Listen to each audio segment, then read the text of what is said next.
hay una constante en ti, que es el sexo. El sexo. Las personas lo miran como un tópico explotable. Yo creo que el hecho de ser mujer negra es vital en tu estética.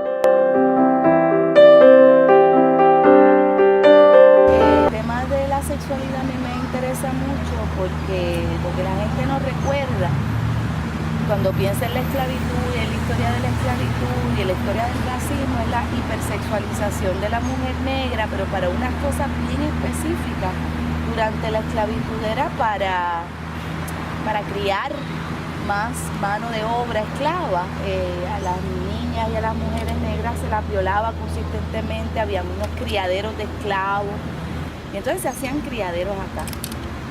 Esa hipersexualización es importante y es constante, sobre todo en FE. Cuando yo me puse a hacer investigación en el Archivo de India en Cartagena, encontré varios documentos originales de testimonios de esclavas que siempre estaban hablando precisamente de eso, de los acosos sexuales y de cómo ellas preferían ser amantes de hombres blancos en vez de estar en criadero o demás, para que no les quitaran los hijos, para que los hijos no fueran producto de venta. Eso ha dejado un imaginario muy desdichado, pienso yo, en toda nuestra historia, y no hablar de ello me parece que es prolongar la herida.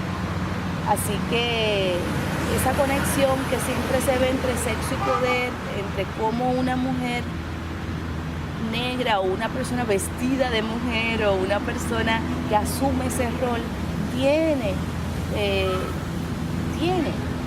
que negociar su sexualidad, a veces para comer, a veces para avanzar, a veces para escapar, a veces para escapar inclusive de la soledad terrible que es la marginación por razones de raza.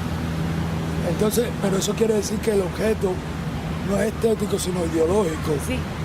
Es ideológico. Sí, es ideológico. Estéticamente, ¿hacia dónde tú te diriges? Bueno, a mí me gusta el deseo también, y ahí sí que hay un acercamiento estético. El deseo, yo creo que esta es la primera vez en la historia que las mujeres en general y las mujeres afrodescendientes en particular pueden expresar su deseo. O sea, ¿qué quieren? ¿Qué les gusta? ¿Qué les complace? Pasamos un poquito de la servidumbre al espacio de la individualidad, y ahí cuando tú eres persona tienes que hacerte la terrible pregunta. No es qué es lo que yo necesito para sobrevivir, sino qué es lo que yo quiero, a quién quiero, qué me gusta, qué no me gusta, qué caricia yo pretendo o quiero recibir para hacerme sentir persona en vez de un canto de carne, y además qué yo quiero de la vida. Entonces ahí sí que el deseo me parece hay un acercamiento estético, porque ahí empiezan los sueños y los imaginarios y el olfato y el gusto y los colores, toda esa relación con el otro, con toda esa relación fractal, ¿verdad?, con la realidad. Así que eso es, ahí es donde de repente yo logro traer un deseo, por llamarlo de alguna manera, caribeño. Ahí es donde yo veo el cambio, ahí es donde veo la madurez. Sí, yo creo que hasta Nuestra Señora de la Noche y un poco más allá hay esa presión ideológica de testimonio, que es una fuerza sociológica muy legítima y muy válida. Sí, yo no lo critico, no es mío, pero es muy legítimo. Y tanto explica también que triunfaras en todo eso, ¿no? Es un poder. A mí me gusta, yo pienso en Nuestra Señora de la Noche y te veo a ti. Pero es que Nuestra Señora de la Noche es una novela que tiene que ver con el rescate de una memoria. De hecho, casi todo lo que yo escribo es acerca del rescate de una memoria. A mí no me gusta escribir por proyecto estético nada más. Yo lo respeto, creo que es maravilloso, pero no es donde yo me siento más cómoda. Donde yo me siento más cómoda es definitivamente rescatando una memoria comunal que se pierde. Pero si no la rescatamos los escritores de la especie, no va a estar en ningún lugar. o va a estar desde el punto de vista antropológico, ¿no? Que una persona de afuera, Heart of Darkness, se mete, estudia o se cree que entiende una cultura que le es ajena, la ve como exótica y así mismo la proyecta. Desde adentro hay toda una cosmogonía que se va revelando, ¿no? Una cosmogonía de colores, de espiritualidades, de saberes, de conocimiento, que uno recupera y la va creando. Aún así, no estarías cubriendo un vacío. Es decir, no, fíjate lo que la pregunta es si no te estás desplazando a un espacio que no es tuyo porque tú lo ves como necesario. Porque No, podría ocurrir una antropología nacional. Sí, pero es mío. Yo estoy hablando... Tú eres la antropóloga. No, yo no soy la antropóloga, yo soy la escritora de mi especie. O sea, si Balzac escribió educación sentimental, pensando en la entrada de las mujeres a la palestra pública, que es como realmente se tiene que leer esa novela, ¿no? Y esa historia de amor entre esta mujer casada y este estudiante en el mismo medio de una revolución. Si Balzac estuvo escribiendo sobre ese intríngulis, él estaba escribiendo, no estaba haciendo antropología ni sociología, él estaba escribiendo sobre la realidad francesa de su época. No, porque estoy escribiendo sobre la realidad caribeña de mi época. Yo no estoy haciendo antropología, yo soy negra, yo soy caribeña, este es mi conocimiento. El que otra gente no lo piense como conocimiento universal son otros 20 pesos, que ellos hagan lo que les dé la gana.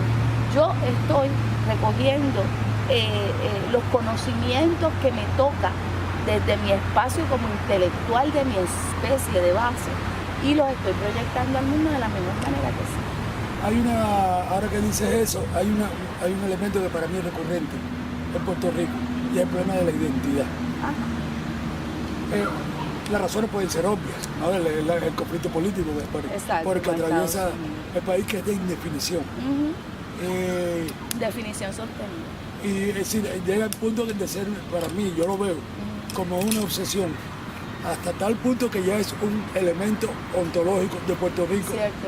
Es decir, Edgardo Rodríguez Juliá escribe La noche oscura de Nina Vilés, donde crea Nueva Venecia. Luis López Nieves hace Seba, que es como la guerra de los mundos, de pronto fue un suceso de ese corte. A mí ese discurso ya no me gusta, ese es un discurso del cual yo me aparto. Creo que es un discurso identatario que tiene mucho que ver con el proyecto criollo de lo que debía haber sido una nación, ¿no? Desde la épica, desde la guerra, desde los héroes, desde, Nueva Venecia, o sea, desde copiar los modelos de la modernidad europeo, siempre sintiéndose carentes, ¿verdad? Menos, porque no llegas a ser Europa. Y yo creo que eso es un modelo que se puede ver en toda América Latina.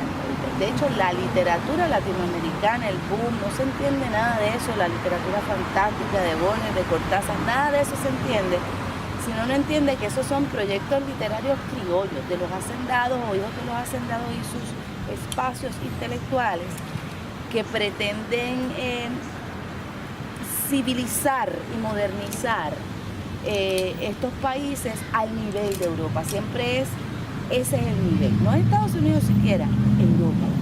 Entonces, pues como yo no tengo nada en contra de Europa, a mí me parece que Europa es un sitio muy lindo para ir a visitar, tomarse un café, ir a los museos. Yo no quiero ser europea y a mí no me interesa la verdad. A mí me interesa la excelencia, no el eurocentrismo, son dos cosas diferentes. Yo tengo una tesis, en primer lugar, a partir del modernismo, en la poesía, que es el momento de madurez de América Latina en la literatura.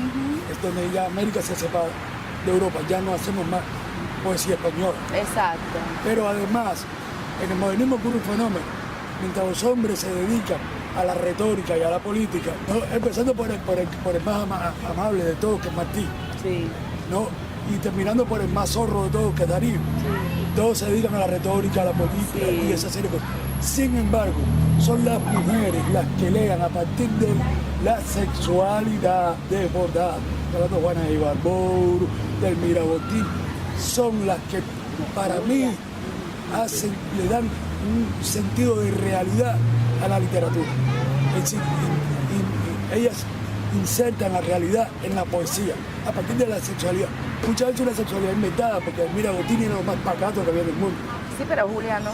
Pero Julia era otros 20 pesos, ¿no? Precisamente porque por ese conflicto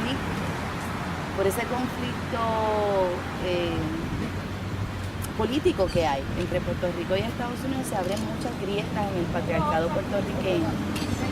Y entonces las mujeres no están bajo la sombra patriarcal tan férrea como en otros lugares en América Latina, ya sea de derecha o de izquierda, no importa, porque es el mismo proyecto patriarcal, pero con otro discurso. Yo no he visto en muchos lugares del mundo organizaciones nacionales que no sean patriarcales y que no pongan a la mujer, a los negros, a los indígenas, que son los que peor están, a las mujeres indígenas, que están mucho peor que todos nosotros, en lugares de silencio y de servidumbre, ¿no? Y sobre todo de invisibilidad. Estoy de acuerdo contigo en que son las mujeres. Juana, Luisa, las postmodernas, Juana, Luisa, Alfonsina, Juana de Ibarburu, Gabriela Mistral, Julia de Burgos, Salomé, Enrique de Ureña en la República Dominicana hasta cierto punto, también en Cuba estaba Dulce María Loinás.